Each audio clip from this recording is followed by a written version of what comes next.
تپوس کوم عثمان ذی نورین نبی علیہ السلام مبارک یو نوجوان راغی د الله رسول یو 200 دینار پکار دی نبی علیہ السلام مبارک وی ما سره خو نشته زه محمد ځان نه فقیر ما سره پیسې کوم دي لړ شه عثمان غنی لا زه مال خشي د پاک سړی په خدمتو کې د علماء کرامو سړی په خدمتو کې د جمعات د مدرسې په مال خشي دی عثمان ذی نورین له ولېګا عثمان ذی نورین چې څنګه دروازه ډبوله چې وی کتل په وګو باندې د خزي او دغه جګړه وږي د جنگ आवाज راغی د کور نه جنگ په سبا نه وږي توجه غواړم ډېر زیات جنگ په دې خبرو خزه سره په دې جنگو چې خزه تا په دیوه کې دا تار زیات را بار کړی دی دا خرچه ډېره زیاته کوي دا تیل ډېر زیات سوځي مانه به د قیامت پر ضرب تپوس کوي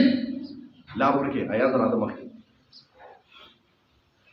زمانه به رب تپوس کوي د قیامت پر عثمان نه په دې ښځې سره جګړه وه توجه غواړم ډېره زیاته وایي د ده زړه کې راغلی د دې نوجوان چې قسم دی دی خو په ډیوه باندې کور کې جګړه کوي دی په ډیوه باندې جګړه کوي 200 دیناره به کوم ځای نه راکړي لیکن د نبی اسلام مبارک امر و دروازه وډبوله چې کله دروازه وډبوله عثمان ذی نورین نه وته وایي څه چل دی وایي نبی اسلام مبارک را لېږلی 200 دیناره پکار دي کور ته ننوته سوچ بوچ نه کوي زما محترمو پته ولګېده چې آقای نامدار را لېږلی دی 200 دیناره تیلې وله را بار کړه په یو جړق باندې تیلې ورکړه دې ته تپوس کې عثمانه تپوس کوم ستا خو دنده ښځې سره په یو تیلو باندې د تیلو په ډیوه باندې جګړه وه د ډیوې په تیلو باندې جګړه وه نن دې په یو جړق کې ماله 200 دینار څنګه راکړه عثمان ذی نورین ورته جواب کې څه وایي وایي تا ته خبره کوم خبرې ته متوجه شه وایي کوم چې ما دنده ښځې سره جګړه وه وایي د دغې په باره کې به رب زما عثمان نه تپوس کوي چې تیل مې درکړی څنګه دې خرچ کړي دي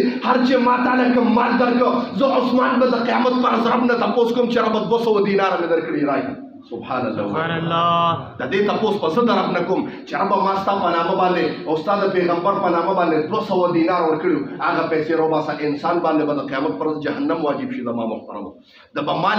مال ورکړي د الله د رضا لپاره قرآن کې الله وایي مثل الذین ينفقون اموالهم كمثل حبة انبتت 7 سنابل في كل سنبلة 100 حبة والله يضاعف لمن يشاء زما محترمو یو دې ورکړه د رب په ذات باندې یو ورکړه قسم دې رب وایي زه دومره غیرتي ذات یم چې تعالی یو په 200 باندې در کوم تا مال دنیا کې ورکړه تا باندې بره جهنم واجب شو ته جهنم ته روانې رب ته به امر وکړي چې ربه ودرېږم چې ودرېږې رب ته به وایي چې ربه ما ستا په دغه باندې مال ورکړی دی ما ستا په نوم باندې دنیا کې مال ورکړی دی ما سره د مال محاسبه وکړه خپل مال راکړه قسم دې رب به وایي چې ته زما نه زیات غیرتي په دغه غیرت کې به رب جنت ته دننه کړي ټول سبحان الله محترم رب نه غیرتي نبی اسلام مبارک وي په مخ ته ځمکه کې زما محمد نه غیرتي ذات نشته او بیا زما د محمد نه لوی غیرتي یو ذات دی چې هغه رب دی زما محترمو